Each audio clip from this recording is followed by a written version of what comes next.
고려제강이라는 종목이 미국에서 60조 규모의 인프라 투자를 할 것이다 라는 소식에 의해서 이제 급등을 했죠. 사실은 이제 이런 철강, 선제 이런 쪽에 지금 업황이 좋지가 않습니다. 현대제철이라든지 이런 종목들 실적이 나왔을 때 보면은 전체적으로는 아직은 좀 시원찮다라는 것을 확인할 수가 있었죠.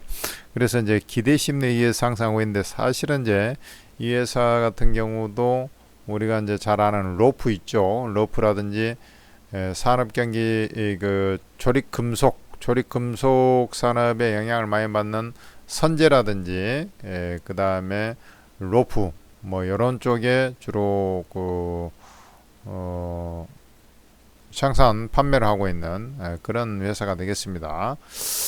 그래, 실적들을 봐도 이제 지금 계속 이제 하향세를 좀 보여주고 있는 그런 모습이죠. 그러니까 2021년을 기점으로 해서 좀 실적이, 매출액이 좀 줄고 작년에 특히 이제 실적이 좀 시원찮았던 그런 부분이 되겠습니다.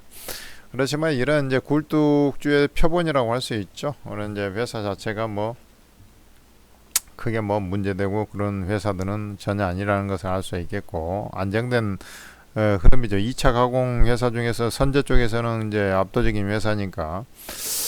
주가 형태를 보면은 이제 여기서 한탕 해먹었죠. 거래량 확 분출하면서 한탕 해먹고, 여기서 또 확 거래량이 분출하면서 한탕 해먹었고요. 그러니까 이제 누가 이게 쭉 관리를 하다가 어떤 재료 요인이 나오면서 이제 한번 해먹고, 또 관리를 하다가 재료 요인이 한번 오면 해먹고, 약간 그런 어떤 형태를 좀 취하고 있다라고 볼 수가 있는 것이고요. 아직 이제 업황이 돌아서지 않았기 때문에 나중에 이제 업황이 돌아서면은 좀 개선 소지는 좀 있겠습니다만은, 이때하고는 좀 틀리죠. 왜냐하면 이때는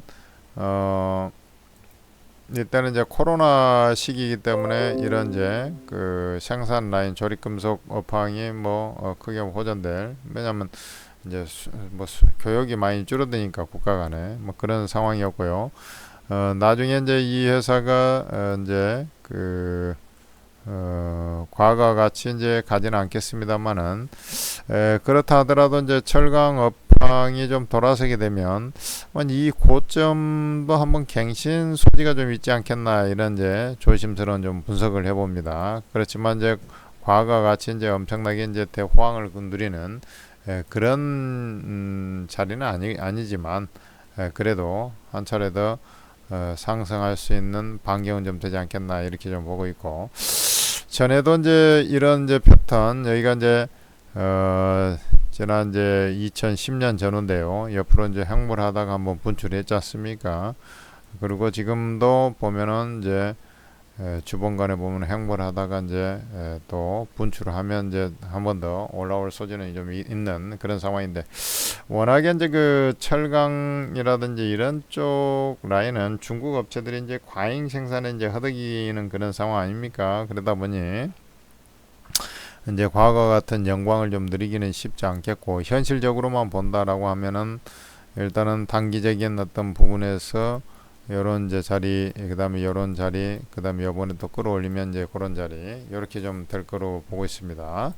그래서 주가상으로 보면 일단 올라왔을 때 34,000원 부근 정도 되지 않겠나, 이렇게 이제 볼 수가 있는데, 그전하고 틀린 게, 이제 그전에는 이제 상승을 할 때 보면은 아주 강하게 이제 상승했고, 이런 이제 종가 고가 수준에서 이제 강하게 이제 끌어올리는 그런 모습들이 좀 있었지 않습니까? 그런데 이제 요번 같은 경우는 이제 윗골을 좀 달고 되밀려 내려오는 그런 상황이다 보니, 이 상승을 할 때 좀 약간은 그 당시보다는 좀 버겁게 움직일 수밖에 없고, 그렇다면은 이 정고점까지 꼭 간다라고 보기가 좀 단기적인 흐름도 판단하기 좀 힘든 구석이 좀 분명히 있는 것이 사실입니다. 그래서 제가 볼 때는 일단 요 고점 라인에서 주로 형성됐던 자리들, 그러니까 어제 고가 수준이 결국에는 이제 요 흐름들 아닙니까? 요 자리가 이제 매물이 좀 많이 있기 때문에 그렇죠. 요 자리에 이제 거래량이 많이 터져서 매물이 있었기 때문에 그에 이제 안착을 못하고 이제 그 전에 이제 물려갖고 있던 사람들의 이제 매도세 때문에 이제 둔화된 그런 상황입니다만은 주가가 이제 이 상태에서 다시 꼭으로 자빠질 가능성은 별로 없고요. 일단은 요 매물을 다시 소화하는 과정이 일련의 과정이 좀 필요하다고 할 수가 있는 것이죠. 그래서 조금 제가 보폭을 좀 넓혀 보면 결국에는 34,000원을 놔두고 플러스 마이너스 1,000원 2,000원 요 범주에 좀 레인지를 좀 잡아놓고 매매해야 되는 게 아니냐 이렇게 말씀드리고 중심축을 34,000원 라인까지는 이제 올라올 자리가 있으니까 거기서 놔두고 시세 움직임에 따라서 좀 거기서 플러스 1,000원 2,000원 범주 안에서 대응을 해주는 게 마땅하다 이렇게 말씀을 드리겠습니다.